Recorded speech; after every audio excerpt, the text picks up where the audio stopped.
Muy buenas noches, profesor. Buenas noches, compañeros. Bueno, a mí me toca hacer una exposición acerca del resumen académico de la primera unidad del curso de Derecho Tributario. Mi nombre es Andy Bardales y el día de hoy voy a hacer esta exposición. Vamos a comenzar primero con la primera semana, en donde vamos a hablar los siguientes temas, que son los fundamentos de la tributación. El derecho tributario es un tema fundamental en el mundo financiero y fiscal que puede resultar confuso para muchos. Se trata de un conjunto de leyes y reglamentos que regulan los impuestos, los cuales son obligaciones que los individuos y las empresas tienen con el gobierno. El objeto de derecho tributario es regular el nacimiento y la terminación de la obligación tributaria y todos los factores relacionados. El derecho objetivo es el conjunto de normas que componen nuestros ordenamientos jurídicos. También se tratan de reglas de conducta que rigen las relaciones individuales en una sociedad particular. Reglas de conductas impuestas por la coerción social. Comprende todas las normas. Impone una obligación legal, formas jurídicas aprobadas, establecen derechos subjetivos y coercitivos. El derecho subjetivo es un conjunto de normas que se pueden utilizar para especificar reglas individuales, conjunto de normas o incluso un sistema jurídico complejo. La capacidad de hacer o no hacer, limitando por un derecho de objeto no coercitivos.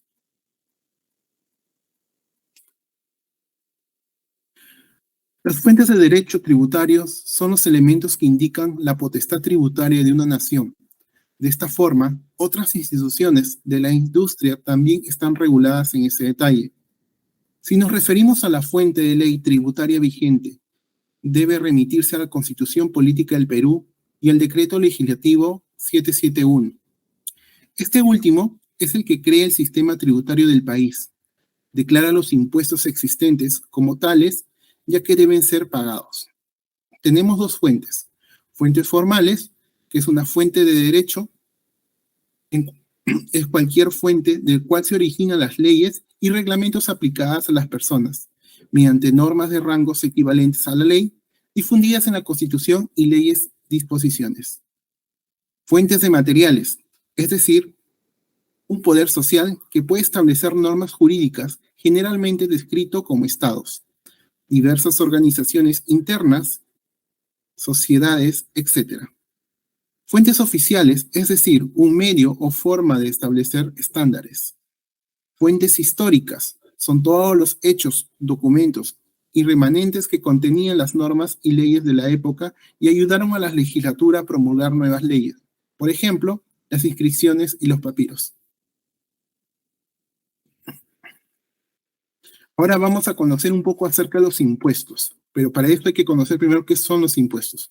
Los impuestos son obligaciones de pagos impuestas por los gobiernos a los ciudadanos sin contraprestación directa por bienes o servicios. Esencialmente, ayuda a financiar actividades públicas que sirven para el bien público. El impuesto permitirá la creación de un sistema de educación pública que eduque a todos los niños y jóvenes del país, para luego ingresar en el mercado laboral y generar riquezas. La educación es la base del progreso en cualquier nación. Vamos a conocer ahora las contribuciones. Son aportes que una persona jurídica o una empresa o persona física, o también llamado individuo, paga a una autoridad fiscal al Estado dependiendo de la situación económica que tenga. Las contribuciones se consideran inmediatamente para todos los contribuyentes que la adeudan. Ahora vamos a conocer las tasas. Es un impuesto que los consumidores o usuarios deben pagar por su uso privado de bienes o servicios del dominio público. Los hechos imponibles de tipo impositivo se basan en el uso privado de bienes o servicios de dominio público. A diferencia de los impuestos, este tributo se basa en el principio de la ganancia. Por ejemplo, tarifa gubernamental, una tarifa aplicada por un gobierno central sobre los servicios provistos por el gobierno central. Tarifa regional, aplicada por un gobierno similar a una tarifa nacional, pero en este caso por el municipio o región correspondiente. Tarifas locales son también tarifas impuestas por los gobiernos locales a través de los municipios. Y tasas administrativas significan las tasas pagadas por el uso del servicio público, por ejemplo, para obtener una tarjeta de identificación.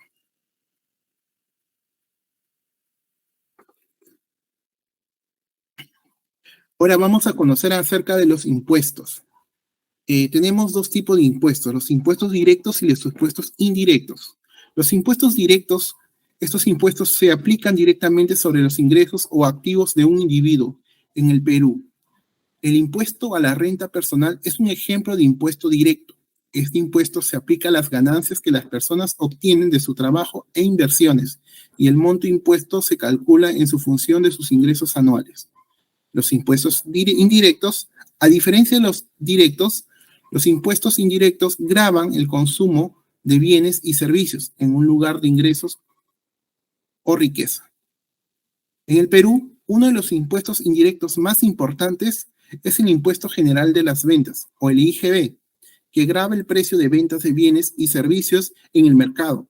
Además, existe un impuesto selectivo al consumo, el ISC, que grava ciertos productos como el combustible. El impuesto sobre la renta es un impuesto que se paga anualmente sobre el ingreso del trabajador. Es decir, es válido el 1 de enero al 31 de diciembre.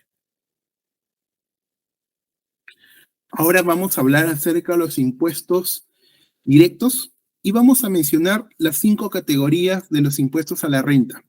La renta de primera categoría es el impuesto que se grava a las personas físicas que hayan percibido rentas durante el año o por arrendamiento o subarrendamiento de bienes o inmuebles, como casas, apartamentos o terrenos, o muebles como vehículos, maquinarios o algún artefacto. Este impuesto equivale al 5% del alquiler y es pagadero a la Administración Tributaria y Aduanera de la SUNAT. Vamos con la segunda categoría. Este es un impuesto que grava a las personas que venden bienes o inmuebles, acciones y valores interesados en inversión, como regalías, patentes, derechos materiales, y no está obligado a pagar este impuesto si vendes bienes inmuebles en cualquier situación de los casos. Vamos con la tercera categoría. Es un impuesto que grava a las personas naturales y jurídicas que obtienen ingresos a través de actividades empresariales. Generalmente, estas rentas se ganan a través de la combinación de la inversión de capital y la mano de obra. La tercera categoría de ingresos son los ingresos de comercio, la industria, la minería, la agricultura. Actividades que son generalmente transacciones ordinarias, tales como la compra de productos, venta o anejación de bienes. La cuarta categoría es el impuesto que grava los servicios de prestados no relacionados con la profesión, la ciencia, las artes y el comercio. Asimismo, también se incluyen en esta categoría los ingresos de los funcionarios, consejos de gobiernos locales y agentes contratados por las CATs.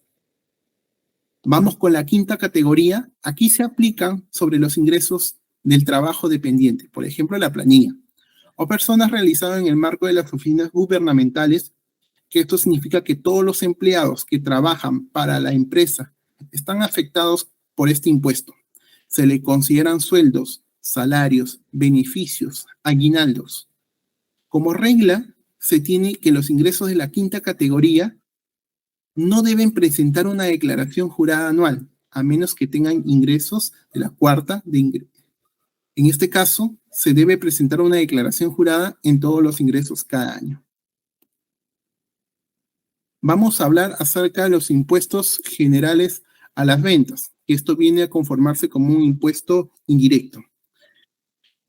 El impuesto general de las ventas, o llamado también IGB, es un impuesto que debe pagar tanto las personas físicas como las jurídicas al adquirir bienes o muebles en cuanto una empresa presta servicios.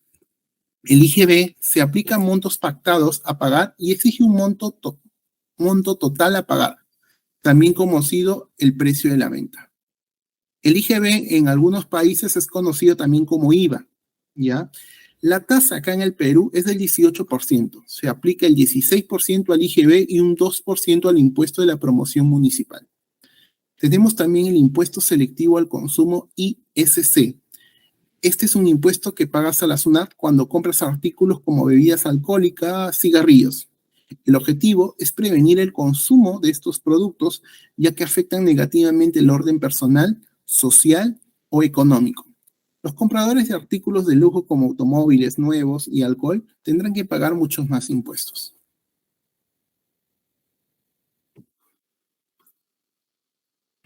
Vamos a hablar acerca de las contribuciones, teorías de contribución. Acá vamos a ver que tenemos tres tipos de contribuciones: contribuciones de mejoras, otras contribuciones y aportaciones. En contribuciones de mejoras es obligatorio por ley y está destinado a ser invertido para la automatización de obras y servicios públicos. En el caso de otras contribuciones, son aportes que se realiza como compañía para la adquisición y o uso de bienes y servicios gubernamentales de derecho público. Y aportaciones se recaudan para garantizar el derecho a la salud, el bienestar y los servicios sociales. Vamos a hablar un poco de la teoría de la tasa. Acá hay 5 teorías.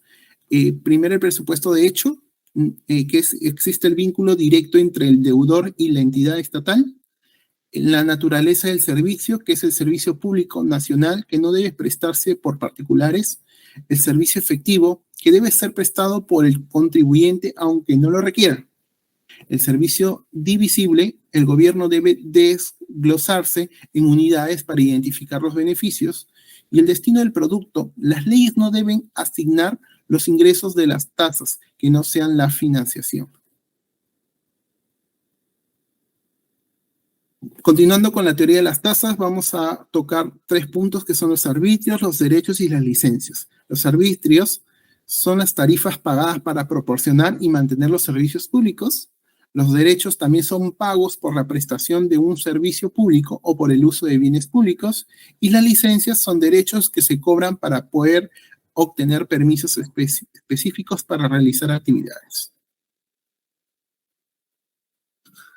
Acá vamos a hablar un poco acerca de los principios tributarios, los cuales son doctrinas que regulan las cargas tributarias para el Estado que imponen. Sus residentes limitan discrecionalidad del Estado, que deben ser asegurados por la cooperación de quienes tienen mayores derechos de todos. Tenemos en este caso 5 principios, que es la legalidad, la reserva de ley, la igualdad, la no confiscatoriedad y los derechos fundamentales de la persona. Vamos a hablar ahora un poco acerca de los regímenes tributarios. Tenemos primero el nuevo régimen único simplificado, que es NRUS. Está dirigido a quienes tengan pequeñas empresas y cuyos clientes sean consumidores finales, así como a quienes se dedican al comercio, por ejemplo, los pintores, los carpinteros, etc. ¿Cuáles son sus ventajas? No lleva registros contables y solo hace pagos mensuales. No representa una declaración de impuestos todos los años y puede acceder al seguro de salud y afiliar tanto a esposas como a hijos. Tenemos también al régimen especial de renta, RER. Está destinado a las pequeñas y medianas empresas, personas naturales o jurídicas, cuyo ingreso neto anual o valor de adquisición no supere los 525 soles. Cuyas actividades estén relacionadas con la comercialización de bienes que adquieran o fabriquen. ¿Cuáles son sus ventajas? Mantienen 2 registros contables, registro de compras y el de ventas. Solo envían estados de cuentas mensuales y podemos emitir cualquier tipo de comprobante de pago. Continuando, tenemos el régimen MIPE tributario o RMT. Ampara a las micro y pequeñas empresas, personas naturales o jurídicas, que generen rentas de la tercera categoría y cuya utilidad neta no supere las 1.700 UIT anuales. ¿Cuáles son sus ventajas? El monto del impuesto pagado depende de la ganancia obtenida. Podemos emitir cualquier tipo de comprobante, participar en todas las actividades económicas y contabilidad simplificada, porque almacena documentos de ventas, documentos de compras y diarios en un forma simplificado hasta 300 UIT. También tenemos el régimen general de renta, RG. Está destinado a las medianas y grandes empresas, personas jurídicas o físicas, que generen rentas de tercera categoría condiciones o requisitos se deben replicar a los tributarios de las MIPE. ¿Cuáles son sus ventajas? Desarrollo de actividades sin límite de ingresos, emisión de cualquier tipo de comprobante de pago y descuento de utilidades de años posteriores ante pérdidas económicas durante el año. Vamos continuando y vamos acerca a la obligación tributaria. Aquí vamos a hablar del sujeto pasivo, la obligación y el sujeto activo. En el sujeto pasivo encontramos al contribuyente y al agente retenedor, y este va directamente a obtener una obligación, que es un hecho previsto de ley. Y en este caso va a tener esta obligación con el Estado, que viene a ser el sujeto activo. Ok, vamos a hablar un poco también acerca de la obligación tributaria. Acá vamos a hablar de las formales, que son las accesorías, las sustantivas, que son las principales, y las funcionales. En las formales tenemos el hacer, el no hacer y el consentir. En las sustantivas tenemos el dar, y en las funcionales el retener y el percibir. Acá tenemos al sujeto activo. Acá en el sujeto activo tenemos el poder tributario, el acreedor tributario y la administración tributaria. En el poder tributario tenemos al gobierno central como el Congreso o el Poder Ejecutivo, y a los gobiernos regionales y los gobiernos locales. En el acreedor tributario tenemos al gobierno central, al gobierno regional, al local y a las entidades de derecho público. Y en la tributaria o en la administración tributaria está la SUNAT, la INDECOPI, los ministerios, la SBS, las municipalidades distritales, SENATI y SENCICO. ¿Cuáles son las formas para poder extinguir una obligación tributaria? El más principal es el pago. Si tú pagas, se te borra tu obligación tributaria. Las compensaciones, las condonaciones y las consolidaciones. Son 4 tipos de extinciones de obligación tributaria. Vamos a pasar a la segunda semana. En la segunda semana vamos a ver algunos procedimientos tributarios. Es justamente lo que vamos a hablar ahora. Como procedimientos tributarios tenemos 4, que son la fiscalización, las cobranzas coactivas, la contencioso y el no contencioso. En la fiscalización, la SUNAT le otorga la ley tributaria para determinar correcta si el contribuyente cumple con su obligación. En la cobranza coactiva se exige el pago de los impuestos que no haya pagado y exigir el impuesto no pagados. En el contencioso tributario, su objetivo es impugnar la decisión de la autoridad fiscal sobre el contenido del impuesto a obtener una emisión de un certificado. Y el no contencioso es un proceso para discutir temas donde no hay conflicto de interés.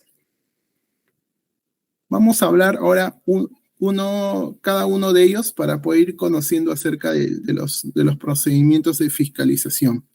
En el procedimiento de fiscalización, como les había comentado, es un procedimiento mediante el cual la SUNAT comprueba la correcta determinación de la obligación tributaria, incluyendo la obligación aduanera, así como el cumplimiento de las obligaciones formales relacionadas a ellas y que culminan con la notificación de la resolución de determinación y, de ser el caso, de las reducciones de multas que corresponden por infracciones que detecten el referido procedimiento. Incluye la inspección, la investigación y el control del cumplimiento de obligaciones tributarias. Existen 2 tipos de procedimientos, el parcial y el definitivo. El plazo de la duración del procedimiento fiscal del parcial es de 6 meses y en el caso no sea suficiente podrá ser cambiado por un procedimiento definitivo, el cual tendrá una duración de 1 año. Vamos a hablar ahora de los procedimientos de cobranza coactiva. Permite a la administración tributaria realizar acciones de cobranza de las deudas tributarias en ejercicios de su facultad y coasertividad de acuerdo a lo establecido en el Código Tributario y su reglamento. Existen 3 etapas, según el procedimiento de cobranzas coactivas. La notificación, según lo dispuesto en el artículo 117, es iniciado por el ejecutor mediante una notificación al deudor de la resolución ejecutiva coactiva. Tenemos las medidas cautelares en forma de intervención, de depósito, de inscripción y de retención. Y tenemos los remates, que son las ventas públicas y forzadas de bienes y derechos de deudas. Y tenemos ahora el procedimiento contencioso, que es un conjunto de actos y diligencias tramitadas por administrados en el Tribunal Fiscal que tienen por objeto cuestionar una decisión de la Administración Tributaria con el contenido tributario y obtener la emisión del acto administrativo de parte de los órganos que hay competencia resolutoria que se pronuncia sobre la controversia. Se manejan dos etapas. ¿Cuáles son las etapas administrativas y la judicial? En la etapa administrativa tenemos la segunda instancia, el cual está constituido por el Tribunal Fiscal, y la primera instancia constituida por la SUNAT, los gobiernos locales y regionales y los otros que señalen. En la etapa administrativa tenemos la segunda instancia, el cual está constituido por el Tribunal Fiscal, y en la primera instancia constituido por la SUNAT, los gobiernos locales y regionales y las otras que señale la ley. Vamos a hablar el procedimiento no contencioso.